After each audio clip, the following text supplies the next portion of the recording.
For the past year and a half, I've had the pleasure of being the proud custodian of a beautiful, dynamic, and perpetually curious young human. And I feel pretty rotten about it.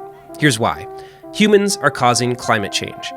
In fact, a single human living in a Western-style developed country like myself contributes somewhere on the order of 20 tons of CO2 to the atmosphere every year, on average. Adding another human means more CO2 emissions. So instead of a bundle of joy, my child might be no less than a toddling ecological disaster. So by having a child, am I contributing to the further destruction of the planet? The answer is yeah, kinda.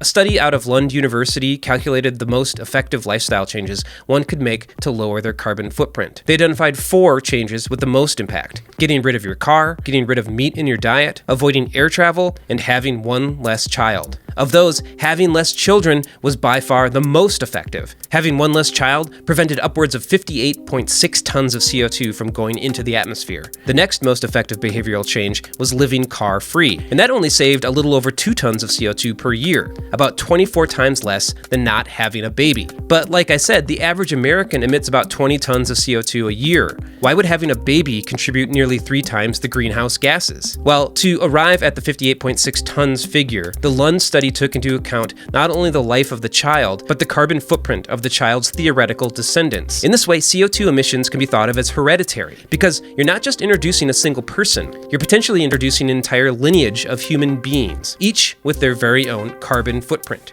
So if we're thinking about my contribution to CO2 emissions, I am responsible for half of my child's chromosomes. So we can say I'm responsible for half of her existence. Therefore, I am to blame for half of her carbon emissions. But if she has any kids, a quarter of my genes will be used in the construction of those grandchildren. Thus, a quarter of their carbon emissions will be my fault. This hereditary carbon footprint continues down the line, decreasing exponentially, but never quite disappearing, until my branch of human beings comes to an end. So you can see how the CO2 can quickly start to add up. This method of multiplying our carbon footprint into the future helps give a more complete and comprehensive picture of the actual impact of introducing another human on the planet. Conversely, reducing the amount of children you have eliminates any potential descendants and their associated CO2 baggage. And if they don't exist, I can't be blamed for their future carbon emissions. I know this sounds kind of wacky, maybe even completely bonkers. Should we feel guilty about people who don't even exist yet? But it's not so different than eating a hamburger. Stay with me. To eat a hamburger, we must make ground beef. The process of acquiring and grinding up all that beef, the industry that makes it all possible, emits a whole hell of a lot of greenhouse gases. I'm the kind of person who wants to believe that my individual actions can have an impact and lead to positive change. So if I buy a hamburger, I'm giving the hamburger store money to buy more ground beef from the beef salesman. My money filters up a chain of distributors, trucking companies, processing plants, and feedlots, eventually funding some fraction of the entire meat industry, allowing them to continue to emit massive amounts of greenhouse gases. Even though the consumption of a hamburger doesn't release any greenhouse gases in and of itself, I understand that the act of buying a hamburger enables the release of CO2 in the abstract. It's the same way with having a child, except instead of money, I'm paying with my genes. So if I accept that, I must also accept that having a child makes me responsible for some portion of their greenhouse gas emissions and the greenhouse gas emissions of all my descendants far into the future. And the future is what we're really worried about. To prevent global temperatures from rising 2 degrees Celsius and avoid some of the dire outcomes of global warming, we have to reduce everyone's carbon footprint to 2.1 tons per year by 2050. So that means we have to slash our 20-ton American carbon footprint tenfold. Having more children only makes that harder. So is the answer no more children? Should the human race stop reproducing? No, of course not. Just Americans. But seriously, the Lund University study specifically says having one fewer child, not eliminating all children. In fact, children might be the key to solving the climate crisis.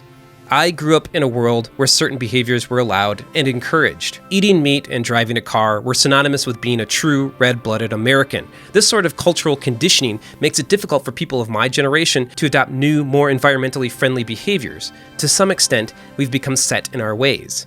But children are essentially blank slates. Their behaviors are still in flux. They can be taught to be better. It is easier for them to adopt new and novel behaviors that help the environment than it is for old people like me who have been raised and are accustomed to a high carbon lifestyle.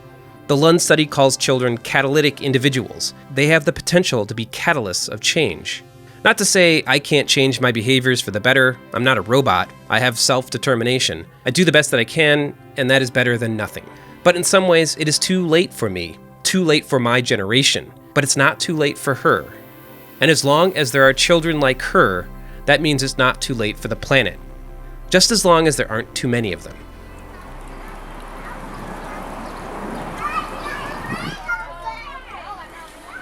Special thanks to our Patreon patrons. Without you, the good stuff just wouldn't happen. So if you like what we do here, go on over to patreon.com/thegoodstuff and become a supporter. Otherwise, you can like and subscribe to this channel, hit the notification bell so you know when the next video is coming out, and I'll be back in a couple weeks with a new video. Thanks for watching.